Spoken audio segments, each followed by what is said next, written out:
Hello YouTube, Rev.W.Awdry here. Before we get into this, I do want to say that this is sort of like a remake, sort of not.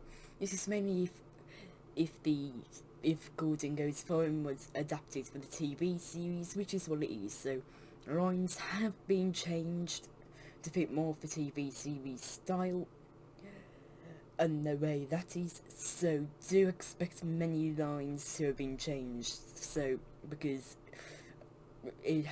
some of the lines have been changed and some have been extended, and I think I've added some as well. So do expect if some are removed or been extended or some have been added. So do expect that, because that's what I have done. So I just wanted to point that out before we get into the video.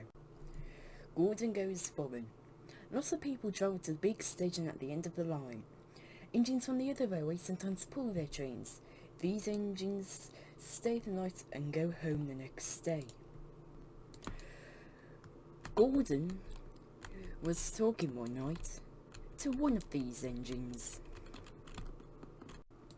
"When I was young and green," he said, "I remember going to London. You know the place. The station's called King's Cross." "King's Cross?" snorted the engine. "London's Euston. Everybody knows that."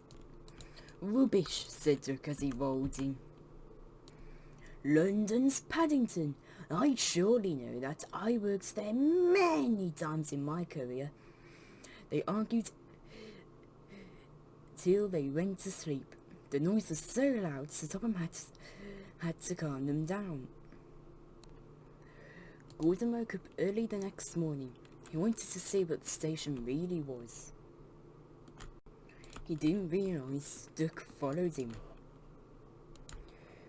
When he buffered up to the coaches, Duck reached alongside. "Silly thing," said Gordon. Gordon grumbled. "I've no patience." "Silly yourself," Duck hissed at him. "London's Paddington. Paddington, you hear me?"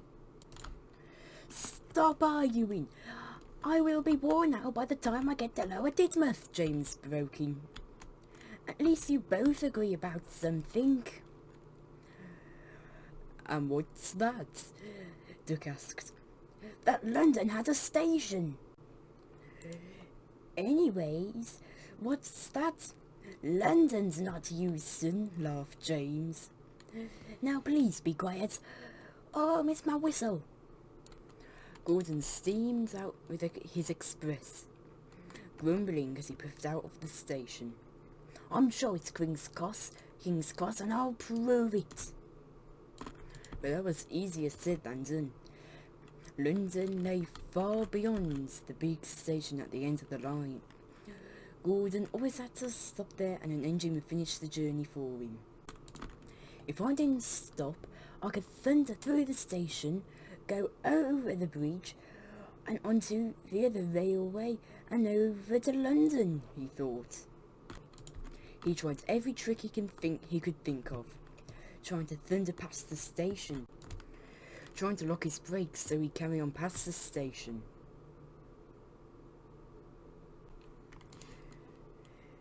He even tried starting before the fireman could uncouple the coaches, but every time he failed. He's beginning to think on giving up. His driver always stopped him before he could puff over the bridge. "Ah well, Gordon," he said, "you can't always get the things you want." "Oh dear," Gordon thought sadly. "Driver's right, I'll never get to London." One day he pulled the express to the station as usual. His fireman uncoupled him from the coaches and he reached onto his siding thinking of a plan, but he couldn't think of one. He was thinking on giving up trying. He soon noticed no engine arrived.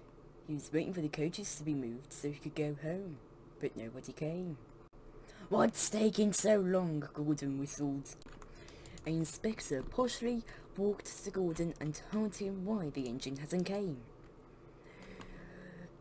"Your foreign engine has came off the rails, Gordon. He sped too fast on the side turns. You're gonna have to take this train to London." So Tom had agreed to this change. Come on, we don't want to keep the passengers waiting. Gordon was excited. He reached steaming happiness. He could finally see what was London Station. Hurry, hurry, hurry! I need to see London! Hurry, hurry, hurry! Gordon said as he hurried over to the coaches.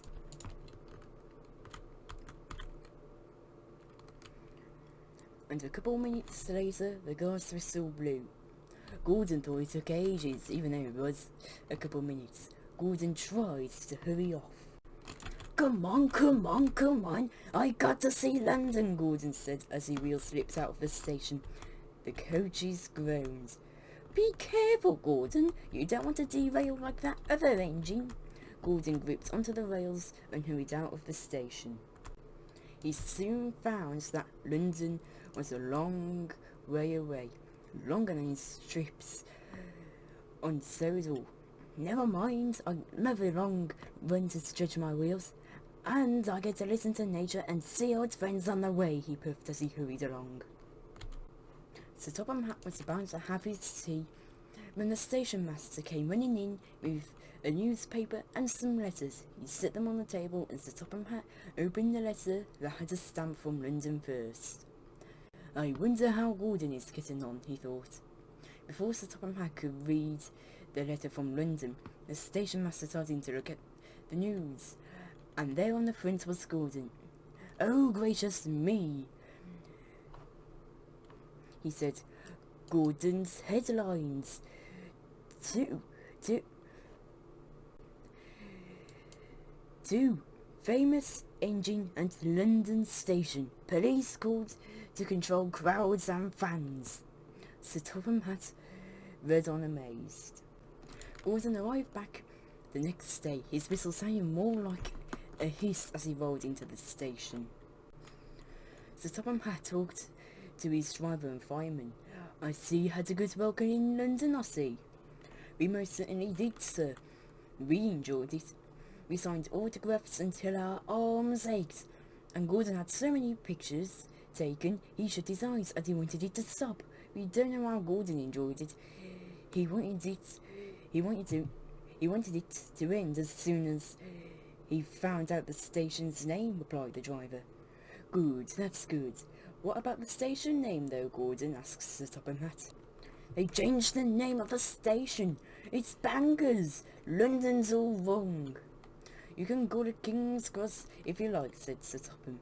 It's your choice, not theirs. Gordon smiled. He could call it King's Cross if he wanted to. Hello YouTube, Rev.W.Awdry here. So I hope you did enjoy that. It was, and do excuse me using City of Truro at the beginning.